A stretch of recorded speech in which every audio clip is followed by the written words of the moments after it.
very fresh and a very wonderful morning to one and all present here. Myself Zainab Kagdi from Atmiya Green School, Radeshwara Bharuch.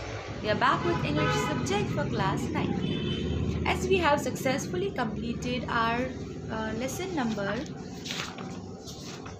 that is lesson number 7, packing. I have already explained to you the whole lesson very thoroughly. I hope you understood the story, you understood the hard words, and we have also discussed its question answers. Correct? I have also explained you its question answers. So kindly write that question answers in your notebook and learn it thoroughly. Moving on to the thinking about language, that is in your textbook, page number 9090 of your Beehive textbook of class 9. On page number 9090, we will have thinking about language. Correct? So today we will discuss page number 90, page number 91 and page number 92. On page number 9090, you have matched the words or phrases in column A with their meanings in column B. So here you've been given words and phrases, correct? So first is slaving, and in B you have a quarrel or an argument, correct? Second you have chaos. You can see the second is chaos, third is rummage. So here you need to find out its phrases, correct? We'll discuss its answers. So here your answers are here. The first is slaving. Slaving means working hard. That is the number 7th one. Second is chaos. Chaos means complete confusion and disorder. Third is rummage. Rummage means search for something by moving things around hurriedly or carelessly. So slaving means working hard. Chaos means complete confusion and disorder. Rummage means search for something by moving things here and there around, moving things around hurriedly or carelessly. Fourth one is scrape out. Its phrase is remove something from inside another thing using a sharp tool. Right? Scrape out. Fifth is stumble over, tumble into. That means fall or step awkwardly while walking. Sixth is accomplish. Accomplish, we have a phrase finish successfully or achieve. Finish successfully, accomplish, to accomplish something, to achieve something. Seventh is uncanny. Uncanny, we have a phrase strange, mysterious, difficult to explain. Eighth is to have or get into a row. That means to get into a quarrel or an argument. So your answers are, first you have in column B you have 7th, you have 8th one. For second you have 6th. For third you have 5th. For fourth you'll match with second. Fifth you'll match with 7th. Sixth you will match with 4th. 7th you will match with third one. 8th you will match with first one. I hope you have written that in your textbook. I had given you this as a homework. So today we are going to just discuss its answers. Question 2 is use suitable words or phrases from column A above to complete the paragraph given below. So here we are having a paragraph regarding traffic jam, correct? So during power cuts, when traffic lights go off, there is utter chaos at crossroads. So your first answer is chaos. Here we'll be having chaos.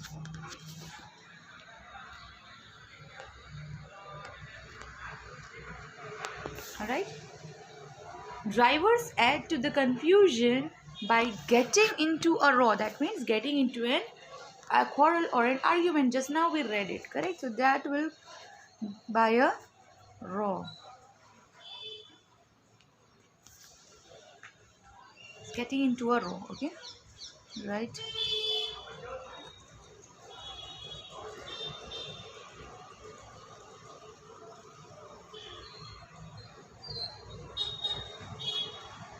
Into a raw.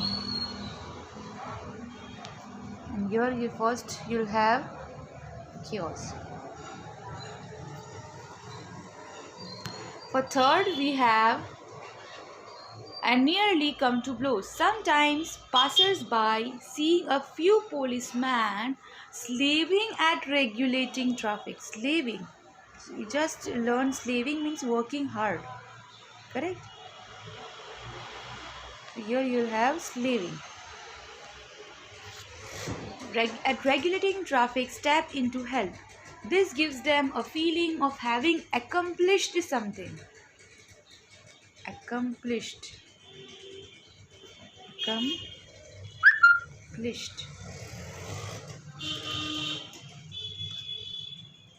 Alright?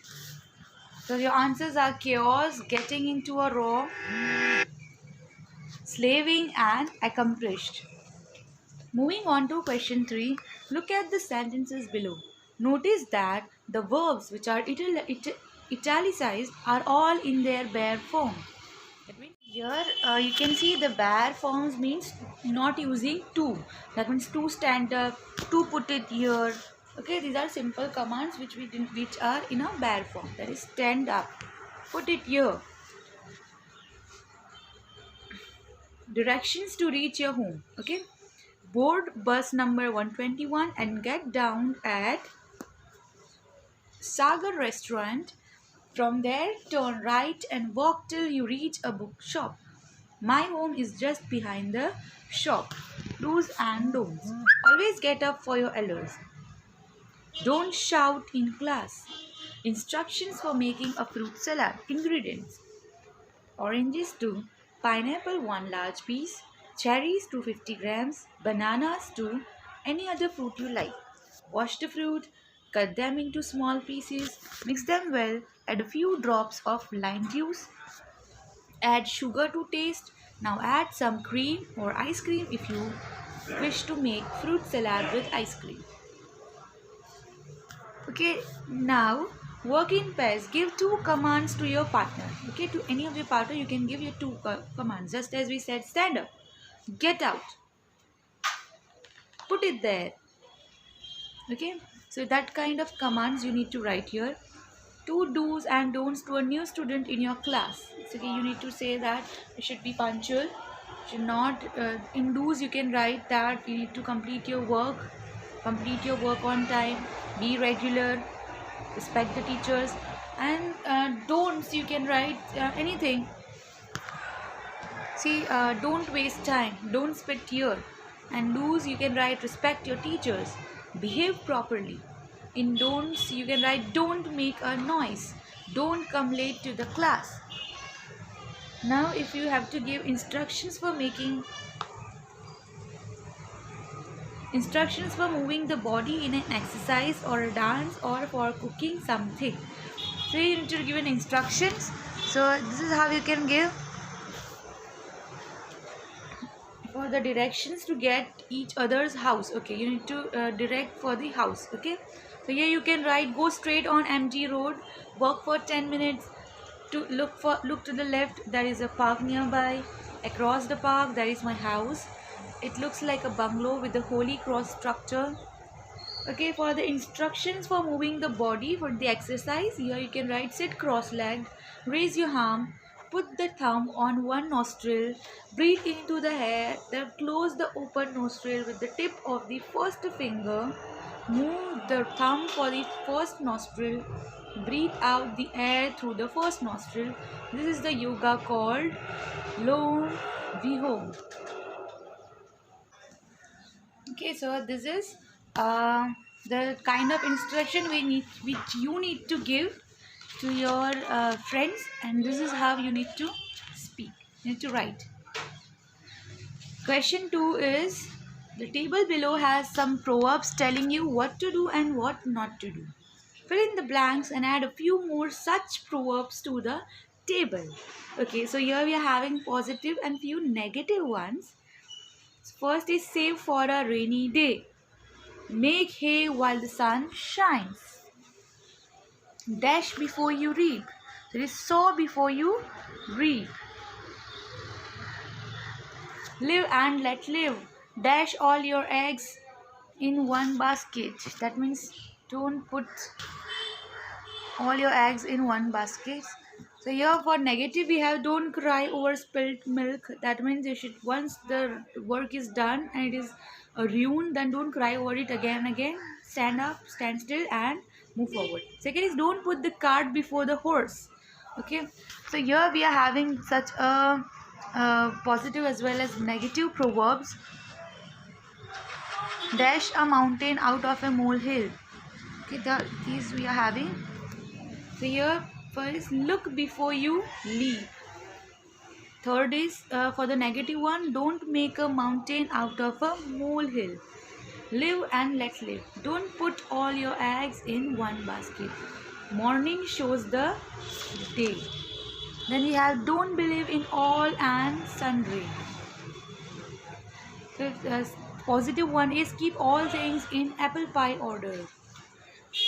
Then for negative we have don't count your eggs before they are hatched. Seventh is Tagore was a man of letters. For seventh again for negatives don't act before thinking. For eighth for positive we have Gandhi died in harness writing. Sorry, Gandhi died in harness. Don't keep your father in the dark.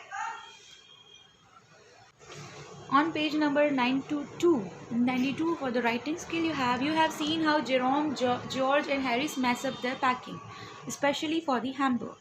From the mistakes, you must have thought of some do's and don'ts for packing. Can you give some tips for packing by completing the paragraph below? So here this is in your textbook. It is a self-attempt thing. For the speaking skill on 92, you can use this all the words which is given to you and complete the paragraph. Speaking skill on page number 92. Look at this. I told George and Harris that they had better leave the whole matter entirely to me. Correct? This was said. The words had better are used in an advice or suggestions. You had better take your umbrella. It looks like rain. You had better complete your homework before you go out to play. As a threat, you had better leave or I'll have you arrested for trespass. So it is a threat.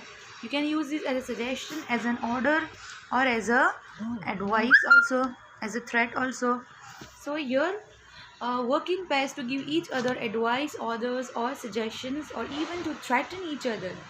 It's wonderful. Imagine situations like the following. Your partner hasn't returned a book to the library and has forgotten to bring lunch, hasn't got enough change for bus fare, has found out a secret about you, has misplaced your English textbook. So if the friend hasn't returned a book to the library, then you had better return the book to the librarian charges fine for any delay. So it is a threaten, correct? So it is a suggestion that yes, you had better return the book. Second is if your partner has forgotten to bring lunch, you had better not to forget to bring your lunch. So it's again an advice. Third is if your partner hasn't got enough change for bus fare, you had better get change for bus fare or alight from the bus. So it is an order. Next is has found out a secret about you. You had better keep your secrets or he will make them public. So it is a threaten, correct? You had if he has misplaced your English textbook, you had better keep your English textbook. Your brother will misplace it. This is a suggestion. On page number 93, you're having an activity. Collect some examples of instructions, directions from notice boards and pamphlets. Bring them to class, display them or read them. So it is just you cannot do it right now. When the schools will open, we'll do this activity for sure. That's all for today. Kindly fill your textbooks with the answers, and the things which cannot be written in the textbook you need to write down in your notebook.